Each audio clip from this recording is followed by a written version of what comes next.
I'm live from my bed right now, and I just wanted to say something I've been thinking about is do you ever see an old building and you're like, wow, this building is just incredible. Like it is beyond beauty. Like it is old. It's just like who made this? Like, wow. These big old structures and it's like how come we don't make them like this today? And I think partially it could be said it's because it's not the cheapest way to build, right? But I think in another vein, that most cities wouldn't even allow permits for some of the things that we've built in the past because they'd be like, oh, it's just,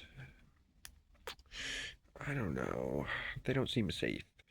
Even though it's like the oldest building in your town has been standing for like 200 years, and the new construction, there's no proof that it's going to stand 200 years, so.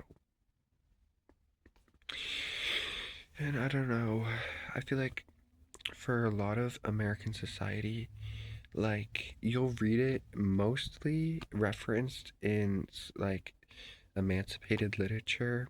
So like when a slave is freed or they're a slave's child, you'll read in like their writings like, oh, they bought some land in the middle of nowhere, um, and they built a little shack. And then most of the times where you'll read that is like the locals didn't like it and they kicked them out. But like you can't just build a little shack nowadays and be a washerwoman. Like that's just not allowed. And it's like, so then just say you can't have a house unless you have $1 million. Like,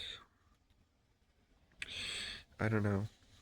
I feel like for a lot of people in America, that was like their dream to live in that little broken down shack. And you'll see some of them still. If you drive out on country highways, you'll see a little old, like brown wood, freaking fallen in shack. And most of the times, those weren't city ordinance buildings. Those just went up. And I don't know. I feel like everyone loves to talk about the housing crisis or anything like that, but it's like the real issue with people not having homes is that the government has put such a strict ruling on what a home can be. Like, even if you buy your own property, most of the times you can't even keep a trailer on it because the city will be like, so you don't have a septic tank and we don't want you putting your poop in the dirt. But if I have a dog, it can shit in the grass. Like, be so for real. Anyways, I just feel like sometimes that feels very overwhelming to me because I love building. I've done a lot of building. Like all my childhood, I did a lot of laboring, and now I'm an adult, and I'm like, okay, I went through ungodly trials and tribulations, and now I know how to lay tiles, paint, put up drywall, build, lay cement, and now I'm not allowed to? Okay. And I don't know. I love old historic buildings, and it makes me very sad because we don't live in some place like Europe. There are expiration dates on all of these old buildings, like, and not in the way you would think, like, not like, oh, a fire or an earthquake. No, no, no. I'm talking about some lady that wants to kitchen renovate her whole house and, like, do all the BS to get rid of the historical stuff because she works for Apple and she wants a smart home. And it's like, there will be a day. I think 2100 isn't that far away. And you might be like, oh, yes, it is. That's so far away. Why would you even think about 2100? These houses are from the 1930s. They weren't thinking about 2025. And so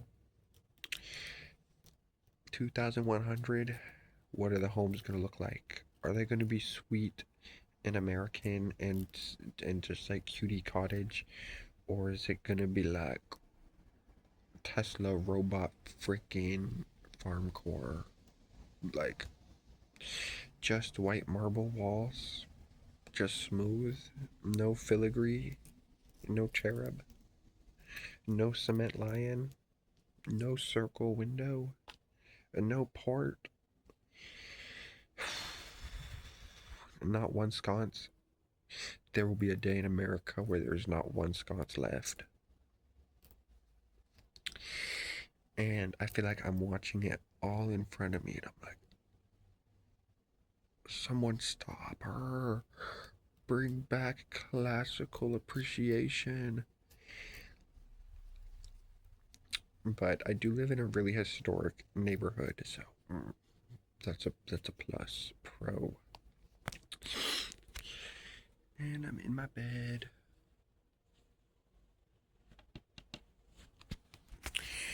I was just thinking about that. I was looking at some cool old photos from the Sears catalog, from the like order your home on the train catalog, and they're just so pretty.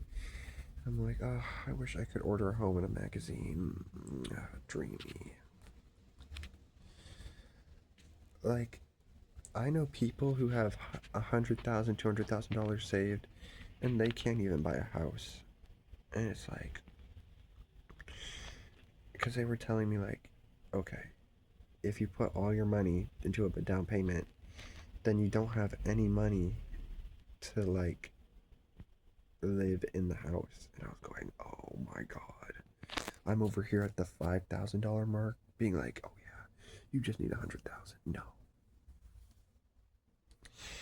you need that money, honey, to get that thing going. And it's like, oh my god, oh my god, where the hell is a girl gonna get $1 million right now? Anyways, so if you're the thrift gods listening, like send some gold bars to your girl, and you know, a turtle in a pear tree or whatever.